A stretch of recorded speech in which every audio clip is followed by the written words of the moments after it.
উত্তরায় মাইলস্টোন স্কুলের ভবনে বিমান বিধ্বস্ত, নিহত 19।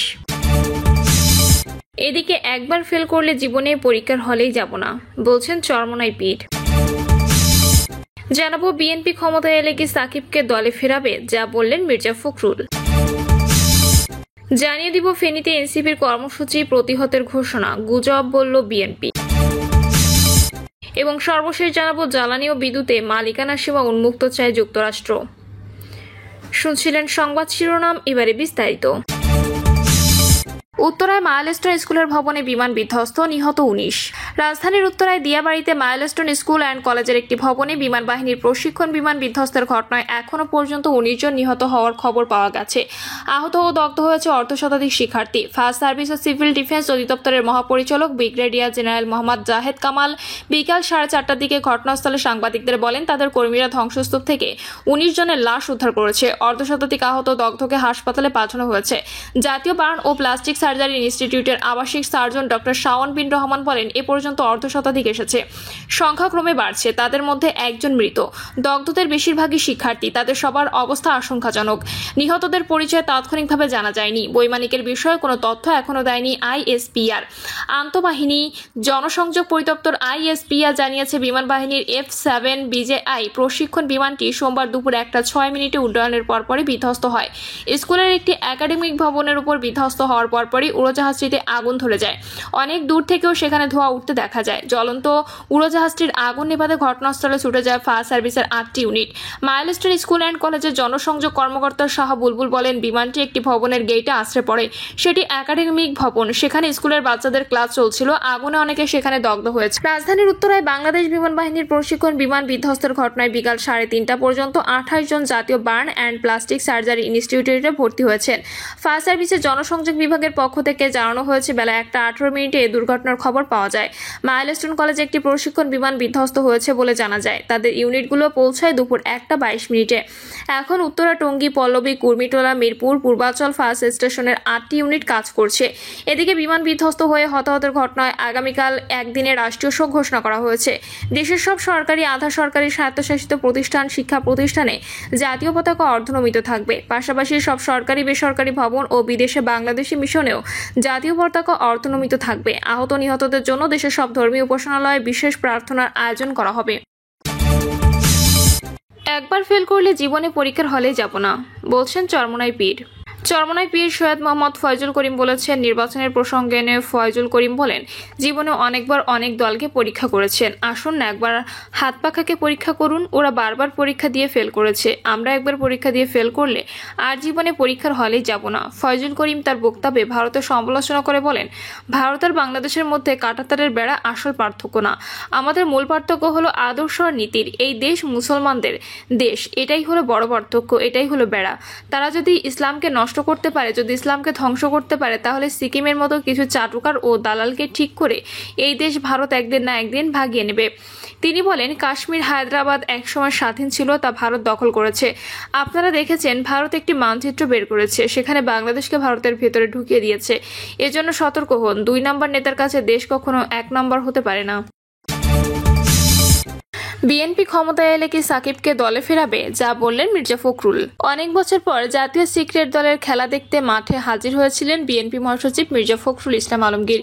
মিরপুরের হোম অব ক্রিকেট পাকিস্তানের বিপক্ষে বাংলাদেশের 3 ম্যাচ সিরিজের প্রথম টি-20-র কিছু অংশ মাঠে বসে উপভোগ করেছেন তিনি। এ সময় একটি বেসরকারি টিভি চ্যানেলের সঙ্গে ক্রিকেটের সঙ্গে তার সম্পর্ক এবং বাংলাদেশ ক্রিকেটের নানা দিক নিয়ে আলাপ করেন বর্ষিয়ান এই রাজনীতিক। সাক্ষাৎকারে এক পর্যায়ে সাংবাদিক সাকিব আল হাসানের প্রসঙ্গ টানেন। মির্জা ফখরুলকে জিজ্ঞেস করেন, বিএনপি যদি ক্ষমতায় আসে তাহলে কি সাকিব আল হাসানের জন্য জাতীয় দলের দরজা ফের খুলবে? জবাবে এই বিএনপি নেতা বলেন, সেটা সাকিবের ফর্মের উপর নির্ভর করবে, আর সে তখন ক্রিকেটে থাকবে কিনা তার উপর নির্ভর করবে। আমি কখনোই খেলাধুলার মধ্যে রাজনীতিকে আনতে চাই না এবং বিশ্বাসও করি না। সুতরাং যে যোগ্য সে অবশ্যই আসবে। দেশের অন্যতম সেরা অলরাউন্ডার সাকিব আল হাসান গেল বছরের মাঝামাঝি সময় থেকে দেশের বাইরে অবস্থান করছেন। দ্বাদশ সংসদ নির্বাচনে ফ্যাসিস্ট আওয়ামী লীগের প্রার্থী হিসেবে নির্বাচন আবেদন করে সংসদ সদস্য হয়েছিলেন তিনি। গেল বছরের জুলাই আগস্টের ছাত্র জনতার অভ্যুত্থান চলাকালে নীরব ভূমিকা এবং আওয়ামী লীগ সংশ্লিষ্টতার জন্য ব্যাপক সমালোচিত হন তিনি। এরপর জাতীয় দলের পাকিস্তান এবং ভারত সফরে খেললেও দেশের মাটিতে আর খেলা হয়নি 38 বছর বয়সী সাকিবের। এর মধ্যে জুলাই অভ্যুত্থানে চলাকালা গার্মেন্টস কর্মী রুবেল হত্যার দায়ে তার বিরুদ্ধে মামলাও হয়েছে। এছাড়া আর্থিক কেলেঙ্কারি বেশ কিছু অভিযোগেও সাকিবের নাম এসেছে। বর্তমানে যুক্তরাষ্ট্রে থিতু হওয়া এই ক্রিকেটারের সঙ্গে বিভিন্ন দেশে আওয়ামী লীগ এবং অঙ্গ সংগঠনের নেতাকর্মীদের বেশ কিছু স্থিরচিত্র সামাজিক মাধ্যমে ভাইরাল হয়েছে। জুলাই গণহত্যার দায়ে অভিযুক্ত দলের নেতাকর্মীদের সঙ্গে এমন সাক্ষাতের কারণেও ব্যাপক সমালোচিত হচ্ছেন তিনি। ফেনীতে এনসিপির কর্মসূচি প্রতিহতের ঘোষণা, গুজব বলল বিএনপি। ফেনীতে জাতীয় নাগরিক পার্টির কর্মসূচি প্রতিহতের গুজব উঠলেও এর সঙ্গে বিএনপির কোনো সম্পৃক্ততা নেই। বিজ্ঞপ্তিতে বলা হয়, সামাজিক যোগাযোগ মাধ্যম ফেসবুকে গুজব ছড়ানো হচ্ছে আগামীকাল ফেনীতে এনসিপি সমাবেশ প্রতিহত করা হবে। এটির সঙ্গে জেলা বিএনপির কোনো সম্পৃক্ততা নেই। এসব গুজব যারা ছড়াচ্ছেন আমরা দ্রুত তাদের গ্রেপ্তার ও দৃষ্টান্তমূলক শাস্তি দাবি করছি।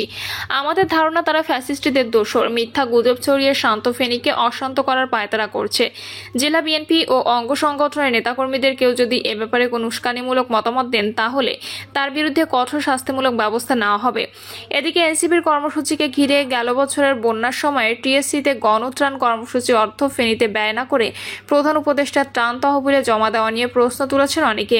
এ বিষয়ে জেলা যুবদলের আহ্বায়ক নাসিরউদ্দিন খন্দকার বলেন, ত্রাণের 12 কোটি টাকা নিয়ে ফেনীর মানুষ ক্ষুব্ধ। সাধারণ মানুষ কিছু করলে সেই দায় আমরা নেব না।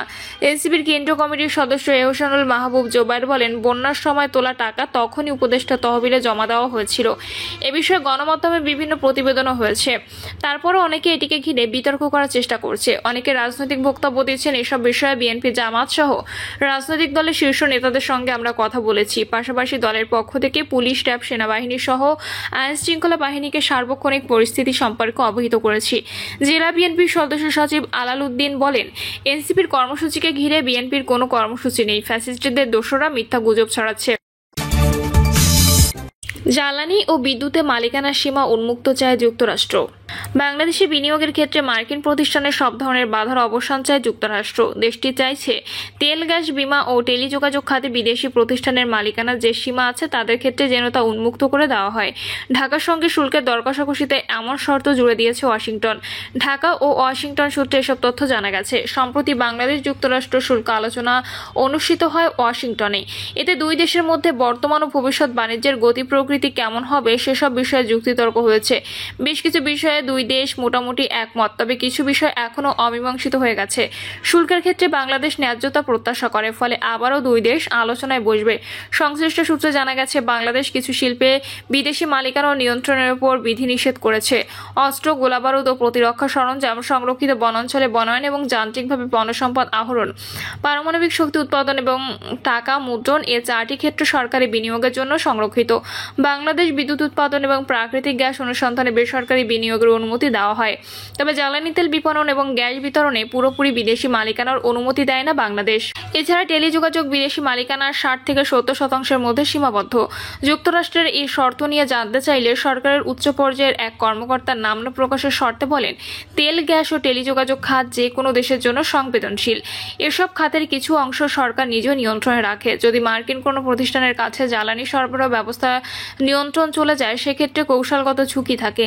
আজ হয়তো শুল্ক বাড়িয়ে দাবি আদায় নেমেছে যুক্তরাষ্ট্র, তখন হয়তো সরবরাহ ব্যবস্থা বন্ধ করে দিয়ে দাবি আদায় করবে। যে পণ্য ও সেবাগুলো পুরো রাষ্ট্র ব্যবস্থাকে ঝুঁকিতে ফেলতে পারে, এমন পণ্য ও সেবার ক্ষেত্রে বিদেশি প্রতিষ্ঠানের নিয়ন্ত্রণের বিষয়টি এখনও আলোচনার মধ্যে রয়েছে। দেশের জ্বালানি ও বিদ্যুৎ খাতে বিদেশি প্রতিষ্ঠানের নিয়ন্ত্রণে কৌশলগত ঝুঁকি নিয়ে জানতে চাইলে জাহাঙ্গীরনগর বিশ্ববিদ্যালয়ের অর্থনীতি বিভাগের সাবেক অধ্যাপক আনু মোহাম্মদ বলেন, একটি দেশ অন্য দেশকে কোনো সিদ্ধান্ত চাপিয়ে দিতে পারে না। যুক্তরাষ্ট্র এখন জোর জবরদস্তি ব্ল্যাকমেইল করছে। একদিকে শুল্ক বাড়িয়ে চাপে ফেলে, অন্যদিকে বাড়তি সুবিধা চাচ্ছে। বাংলাদেশে মার্কিন প্রতিষ্ঠান শেভরন এখনও মাগুর ছাড়ার ক্ষতিপূরণ দেয়নি।